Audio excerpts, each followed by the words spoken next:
اشغالګرو طبیعت دی، په وار وار تکرار شوی، بیا به تکراریږي.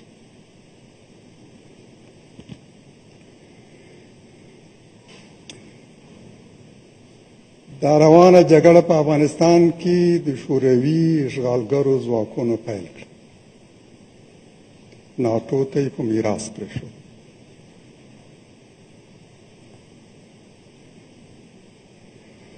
له هماغه ورځې نه موږ تر نن پورې په ټولو عرصو ابعادو کې له شدید بحران سره مخامخ. اوږده خونړۍ جګړه پیل یې د شوروي ځواکونو په لاس شوه. نن او له 40 کلونو خونړۍ جګړې وروسته هم هره ورځ شاوخوا 300 افغانان وژل کېږي. د دې مبارکې روژې په میاشت کې هره ورځ 300 افغانان وژل شوي. دا مبالغه نه ده، دا زما وینا هم نه ده، دا د دولت د مسؤلینو خپل اعتراف ده. پوهېږئ 300 یعنې په میاشت کې 10,500 افغانان د روژې په میاشت کې وژل شوي. نورو راپورونو ته اعتبار او اعتنا مه کوئ، اعتبار مه ورکوئ، اعتنا مه کوئ. دا د مسؤلینو اعتراف ده، د ستاسو په څېر داسې یو لوی غونډې په مخ کې د دې اختر په ورځ، یعنې په کال کې 1,20,000 شاوخوا 1,20,000 افغانان په کال کې د دولت د مسؤلینو په اعتراف وژل کېږي. او د څه لپاره؟ لاسته راوړنه څه؟ موږ ته دې وښیي د جګړې ټول لوري، کورني و بهرني، دولت، مخالفین، بهرني هیوادونه. موږ ته دې وایي چې د دې جګړې حاصل څه ده؟ تاسو کوم هدف ترلاسه کړی؟ کوم انساني هدف؟ امریکا دې موږ ته وایي چې له دې اوږدې جګړې کوم هدف ترلاسه کړی؟ خپل یو هدف دې وښیي چې هغه یې ترلاسه کړی. ونه توانېدو یو ځواکمن حکومت جوړ کړي، پوځا مسلط حکومت. ونه توانېدو چې مرکزي اسیا په زیرمو باندې مسلط شي. ونه توانېدو چې له افغانستانه د یو اډې په توګه استفاده وکړي په دې ټولې سیمې د تسلط لپاره. ونه توانېدو د مخدره موادو مخه ونیسي. ونه توانېدو مخالفین وځپي.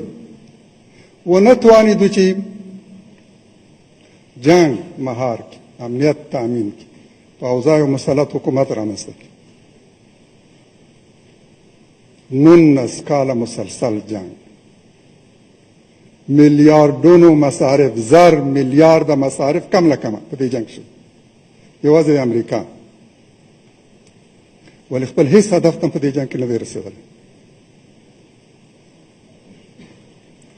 هغسې د جنګ په دوام ټینګار کوي. موږ ته دې ووایي څومره نور انتظار وکړو چې تاسو خپل اهدافو ته ورسېږئ. څه اطمینان لري؟ ځان څنګه مطمئن کولی شئ؟ ملت ته څنګه اطمینان ورکولی شئ چې له دې جنګ نه به زموږ د ملت په ګټه څه ترلاسه کړی شي، د ځان په ګټه به څه ترلاسه کړی شي.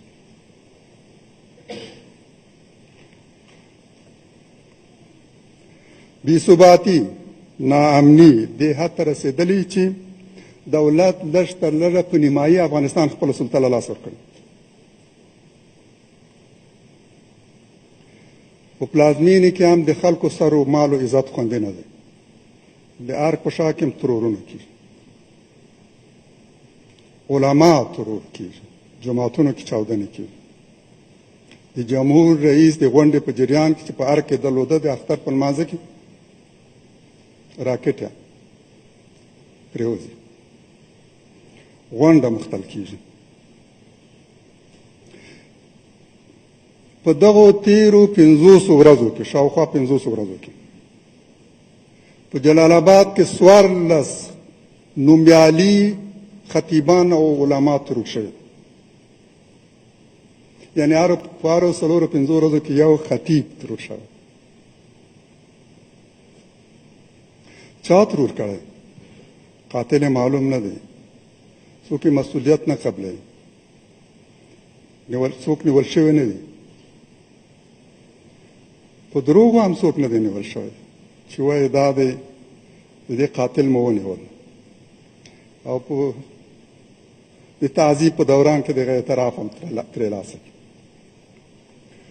قاتل نامعلوم دی او ویل کېږي په کوم هېواد کې چې د یو مقتول وژونکی یو قاتل معلوم نشي، په حقیقت کې قاتل دولت دی، او دا یو حقیقت دی. نه یوازې د مسؤلیت له کبله دولت د قاتل دی، بلکې حقیقت کې دولت د قاتل دی.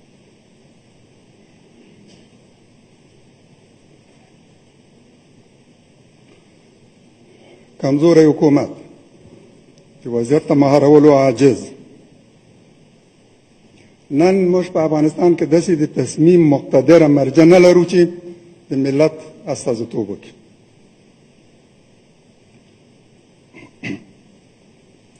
داسې مرجع چې ملت تمثیل کړي او د پریکړو تر شا ټول ملت ولاړ وي. موږ داسې مرجع نه لرو. پارلمان داسې مرجع نه ده، کابینه نه ده، ارګ نه دی، دولت په مجموع کې نه دی. د پارلمان وضعیت تاسو ګورئ، خپل رئیس نشي ټاکلی. دا به د ملت په ارتباط څنګه تصمیم ونیول شي؟ دا به څنګه د ملت په استازیتوب په مهمو ملي مسایلو کې وروستۍ پرېکړه وکړي؟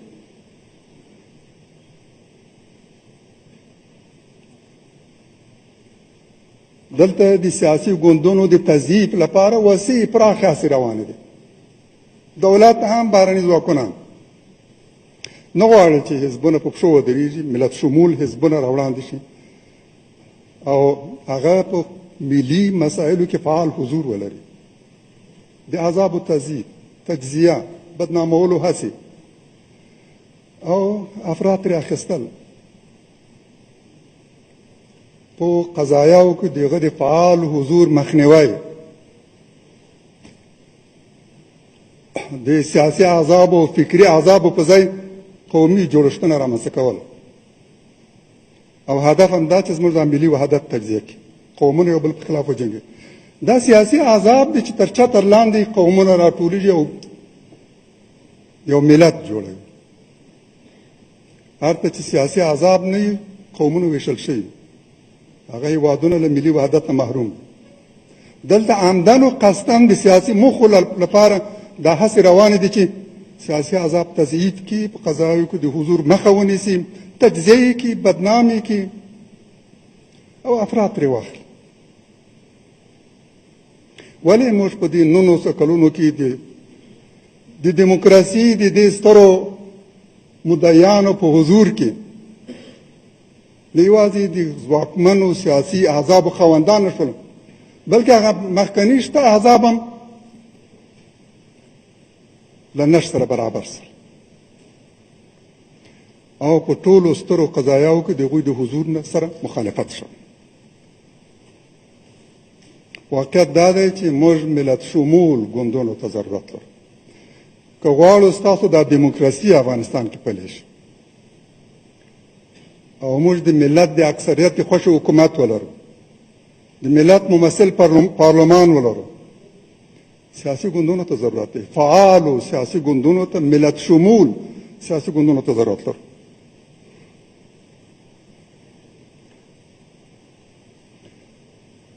د افغانستان په چارو کې پراخې بهرنۍ لاسوهنې په دې تیرو 4 لسیزو کې د بهرنیو ځواکونو فعال حضور، پراخ حضور، د جنگ پر دوام پانګونې،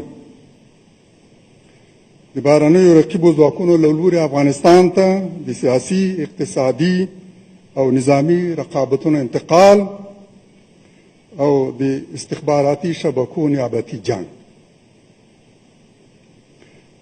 دا زموږ د هېواد یو مختصر انځور دی د وضعیت او د حالت.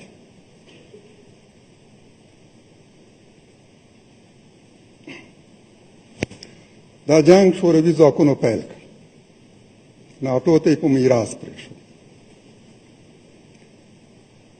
شوروي له وتلو نه وروسته هم تر نن پورې په قضایاو کې هغه فعال یا څرګند یا غیر څرګند حضور لري.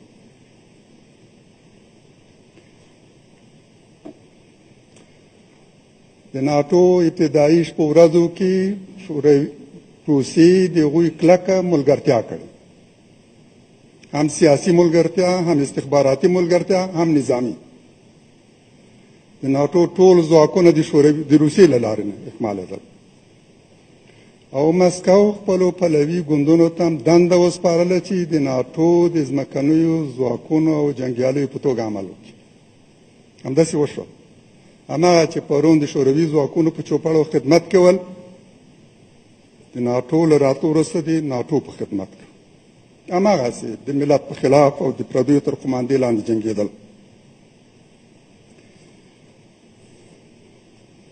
بهرنیو ځواکونو د خپلې خوښې نظام او حکومت او چارواکي په افغانانو مسلط کړي.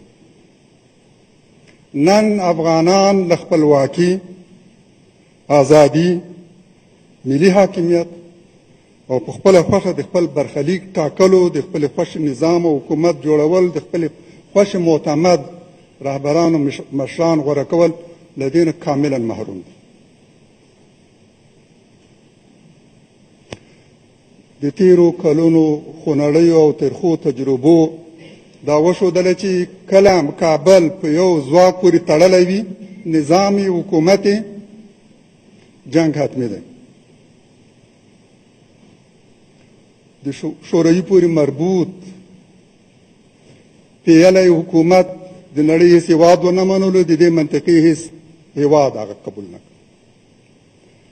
د شوروي ځواکونو تر وتلو پورې هر کال 126 هېوادونو د ملل متحد په عمومي اسامبلې کې د شوروي د حضور په خلاف رایه ورکوله او د هغوی حضور یې غندلو او له هغوی نه غوښتل چې خپل پوځونه له افغانستانه وباسي.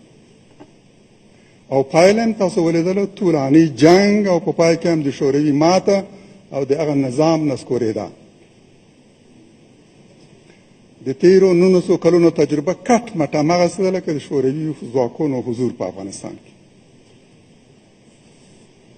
شوروي لا ډېر امکانات درلودل، له موږ سره هم پولې ول. ازبکستان، تاجکستان او ترکمنستان د هغوی تر اشغال لاندې د هغوی اقمار له موږ سره هم سرحده ول. د هوا له لارې ضرورت نه درلود چې خپل انتقالات وکړي، له ځمکې نه راتلل. لومړی ځل یې خپل ځواکونه له ټانکونو او توپونو سره یو ځای د ځمکې له لارې داخل شول، له څو لارو. د تورغوندي له لارې هم داخل شول، د حیرتانو له لارې هم او د شیرخان بندر له لارې هم.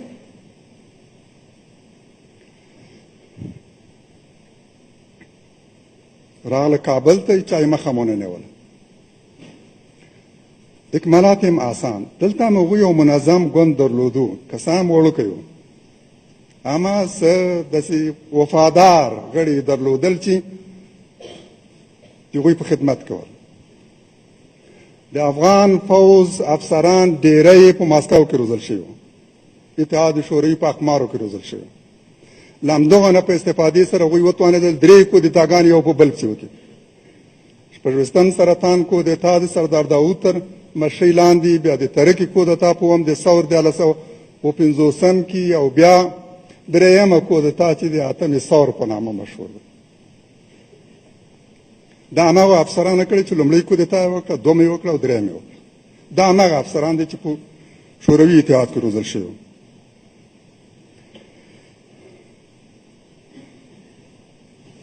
حقیقت دا دی چې تر څو نړیوال دا حقیقت ونه مني چې افغانستان یو خپلواک او آزاد هیواد دی او نظام یې په هیڅ ځواک پورې تړلی نه دی، د افغانستان د بېطرفي درناوی ونه کړي، د افغانانو د ملي حاکمیت احترام او درناوی ونه کړي، دا جګړه پای ته نشي رسېدلی او مسلسل به دوام کوي.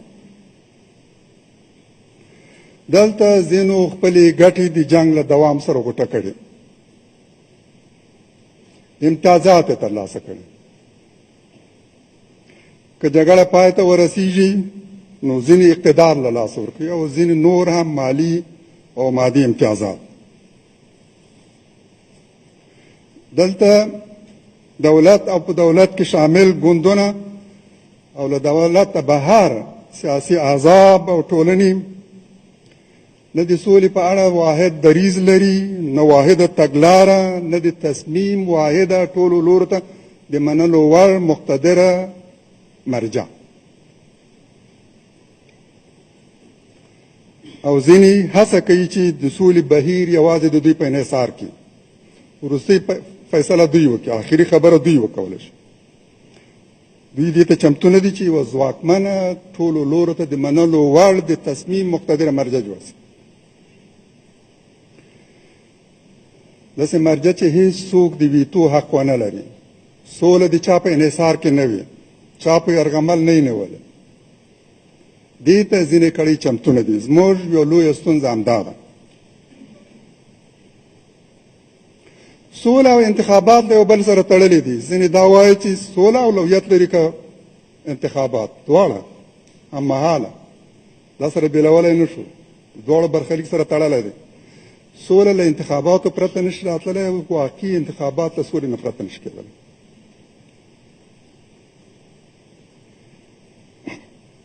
تر څو چې ټولو لورو، ټولو سیاسي ګوندونو، سیاسي رقیبانو په خپلو منځونو کې په دې تعهد نه یې کړی، په یو ملي میثاق لاسلیک نه یې کړی، د خدای په وړاندې د ولس په وړاندې تعهد نه یې کړی چې اقتدار ته د رسېدو فقط یو مشروع لار پیژني او بس، او هغه د ملت رایې ته رجوع، شفاف او عادلانه انتخابات، او په چا باندې هم چې د ملت اکثریت باور وکړي او رای ورکړي د هغه حکومت منل. تر څو چې دا حقیقت ټول لوري داخلي او بهرني قبول نه کړي، افغانستان کې سوله نشي راتلی او دا جګړه پای ته نشي رسېدلی. سوله په شفاف او عادلانه انتخاباتو پورې تړلې موضوع ده.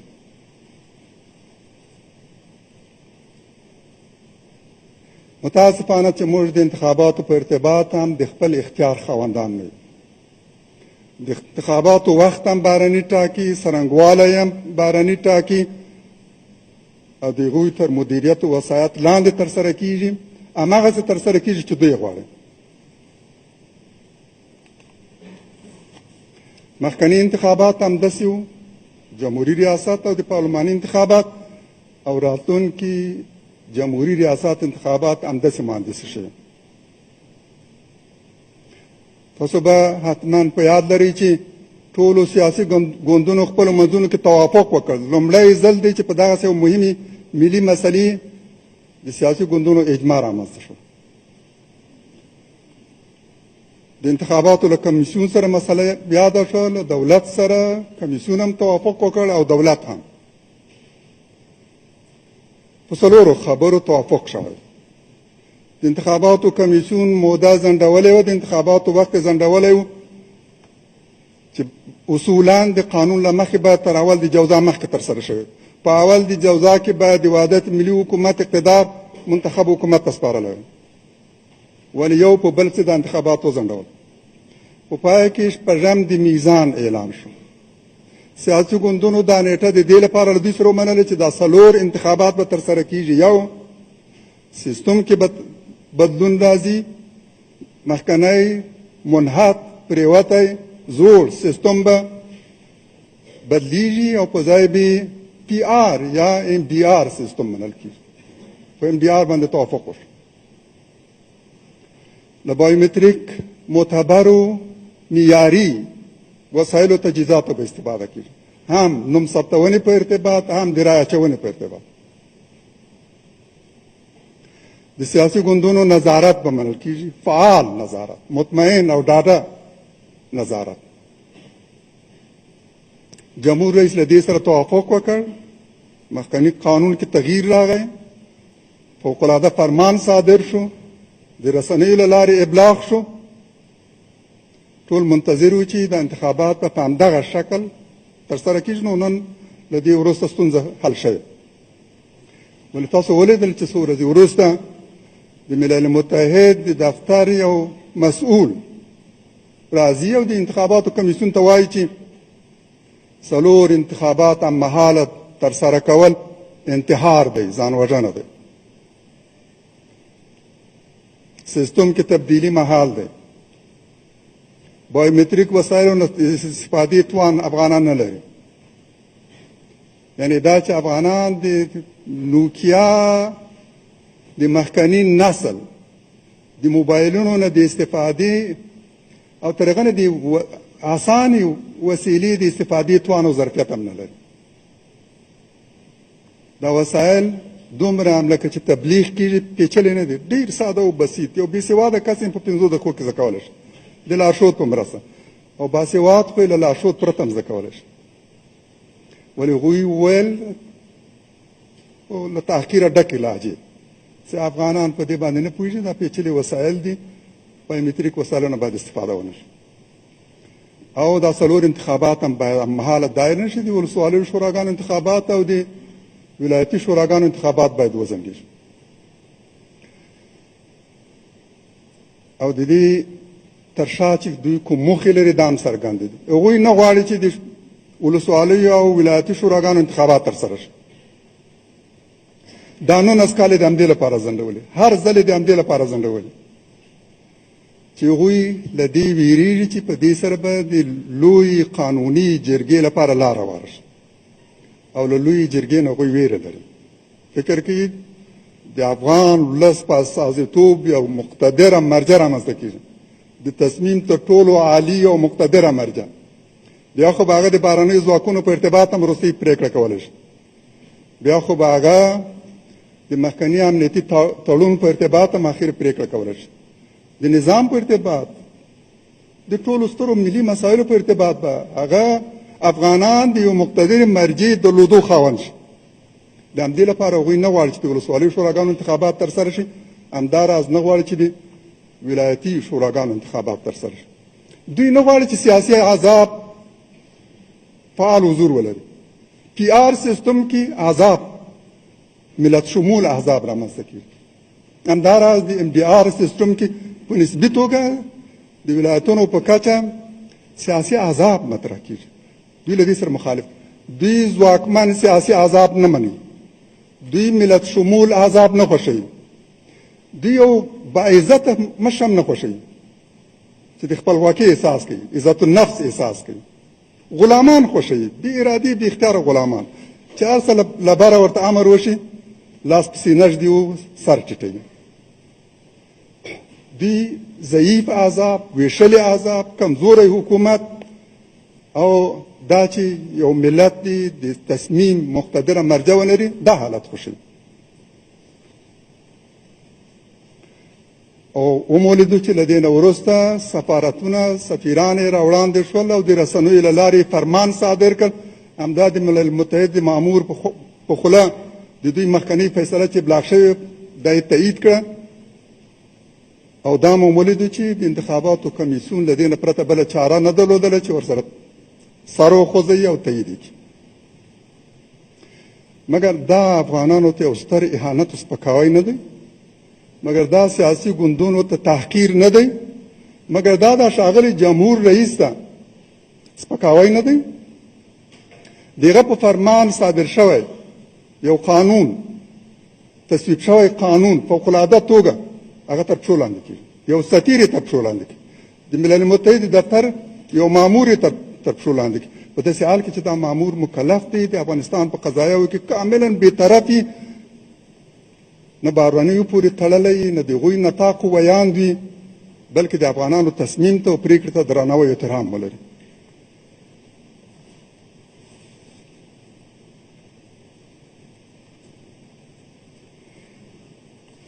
حزب اسلامي ټولو لورو ته ویلي د څو مهمو ملي مسایلو په ارتباط: سوله، انتخابات، له لومړۍ جوزا وروسته د وحدت ملي حکومت د مشروعیت د ختمېدو ستونزه او دې ته ورته نورو سترو ملي مسایلو باندې باید ګډ تصمیم ونیول شي. د ګډ تصمیم یو مرجع رامنځته شي، ټولو لورو ته د منلو وړ. هلته باید په اتفاق سره پرېکړې وشي، په اکثریت او اقلیت سره هم نه، باید اجماع رامنځته شي. یو اړخیز تصمیم ستونزې زېږوي، په جګړو منشطو باندې منتج کېږي. په دغسې ملي مسایلو کې هېڅوک دا حق نه لري چې قضیه په خپل انحصار کې ولري او د ویتو حق ځان ته ورکړي. متاسفانه نن وضعیت داسې ده چې هر څوک د یو دفتر په راز کې واقع شو، فکر کوي چې بس مطلق العنان واکمن دی، څه چې زه غواړي هغه کولی شي. والي داسې فکر کوي چې ولایت د ده مستعمره ده، د ده د اقتدار مستقله جزیره. وزیر وزارت ته په همدغه سترګو ګوري. او همداسې نور هر څوک چې د کومې ادارې په سر کې راغلی، دا ځکه چې دلته قانون نشته، دلته حدود نه دي ټاکل شوي، د هر چا صلاحیت مشخص دلته نه دی، دلته نظام نشته. د همدې لپاره ګورو چې څوک هم د کومې ادارې په سر کې راغلی، له ځانه یو مطلق العنان واکمن جوړ کړی، څه چې زړه غوښتي هماغه یې کړي. باید سوله او دغه نور مهم ملي مسایل د محدودو کړیو له انحصار ووځي. په دې ارتباط باید د ټولو لورو ګډ تصمیم ته اعتنا وشي او همداسې مرجع رامنځته شي چې ټول لوري تمثیل کړي او وروستۍ پرېکړه هغوی وکولی شي. که دولت زموږ له دې وړاندیز سره توافق ونه کړ، مجبور یو چې له ګوندونو سره به په ګډه یو تصمیم نیسو. له دوی سره به دغسې لارې چارې لټوو چې دا بحران پای ته ورسېږي. ټول لوري دې ته اړ کړو چې واقعیتونو ته تسلیم شي او د جنګ په دوام باندې ټینګار ونه کړي. که داسې ونه شول، نو هغه افغانان چې د مثبت تغییر غوښتونکي دي او د شفافو انتخاباتو له لارې دې تغییر ته یې څوک نه پرېږدي، مجبوران به نورې لارې لټوي او بل مناسب بدیل به غوره کوي. د حزب اسلامي پرېکړه همدا ده چې بې تفاوته نه پاتې کېږو، سکوت نه کوو، خپل دیني او ایماني مسؤلیت ادا کوو، دا هېواد خپل کور ګڼو، دغه د ازادۍ لپاره مو قرباني ورکړې، په کلونو کلونو په سنګر کې پاتې شوي یو، په هر سنګر کې مو په لسګونو همسنګر شهیدان شوي، تل د ملت په خوا کې پاتې شوي یو. په سختو ورځو کې مو ملت یوازې نه دی پرېښی. دا هېواد که په چا پورې مربوط دی یو څوک یې واقعي وارث دی، نو هغه مجاهدین دي. دا د مجاهدینو ټاټوبی دی، دا د مجاهدینو سنګر دی، دا د مجاهدینو کور دی، برخلیک به یې مجاهدین ټاکي.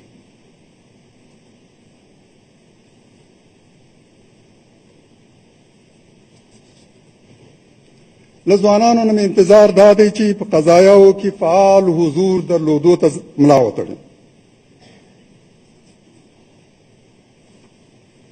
زه باور لرم چې که ځوانان دا تصمیم ونیسي، نو هغه مخکنۍ تجربه یو ځل بیا تکرارېدی شي چې د محدود شمېر ځوانانو په لاس یو فکري تحریک پیل شو، یو ستر انقلاب بدل شو او په وړاندې د نړۍ تر ټولو بدمست او مغرور ځواک په ګونډو شو. دغه تجربه به یو ځل بیا تکرارېږي. له ځوانانو مې انتظار همدا ده چې د خپلو سرلوړو پلرونو په څېر یو ځل بیا ملا وتړي، د یو بلې اوږدې مبارزې لپاره چمتو شي، په الله تعالی توکل وکړي او د دې حالت د بدلولو لپاره چمتو شي. هیله یم چې الله تعالی زموږ په مظلوم ولس خپل لطف او عنایت شامل کړي او له دې دردناک حالت یې وژغوري. موږ په نږدې راتلونکي کې د یو سوکاله له جنګه فارغ افغانستان شاهد وو او همدغسې له جنګه فارغ افغانستان راتلونکي نسل ته په میراث پرېږدو. اقول قولي هذا استغفر الله لي ولكم والسلام عليكم ورحمة الله وبركاته.